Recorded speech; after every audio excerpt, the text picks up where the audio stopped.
So remember, understand yourself. Understand your limitations. What are your personal obstacles? I know I had one of my students, and we were talking about the need to create a spending plan and have an emergency savings account. He said, you know what? Here's a trick that I use. Every 2 weeks when I get paid, I go to the bank and I get $40 in quarters. I'm like, $40 in quarters? He said, yeah. And I put them at home and I put them under my bed, and that's my vacation money. And then once summer comes around, I take all my quarters to the bank, I cash them in, and that's what I use to go on spring break. And I said, you know what, that's not a bad idea. He said, because if I do it any other way, if I've got a savings account, I'll just transfer the money out of my savings account. But with this, I won't. He goes, there's no way I'm going out with my buddies and I'm going to spend money on pizza and pay for it with a roll of quarters. He said, that's not going to happen.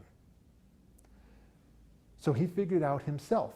And what strategies could he take? One of the important keys is having your savings as far away from you as possible.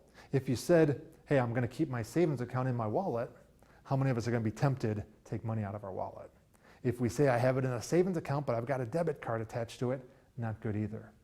If you got it connected to your checking, you can go on your phone and transfer the money over instantaneously, probably not real good.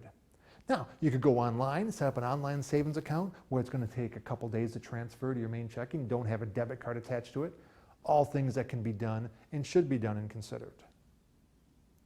But the key is understanding this, keeping your goals in mind, looking at your spending plan, understanding wants versus needs, understanding opportunity cost. Every time you go anywhere, if you go to a car wash and spend $5 to get your car washed, you are making a decision. You are saying that getting my car washed is more important to me than putting money towards my spending, towards my goals.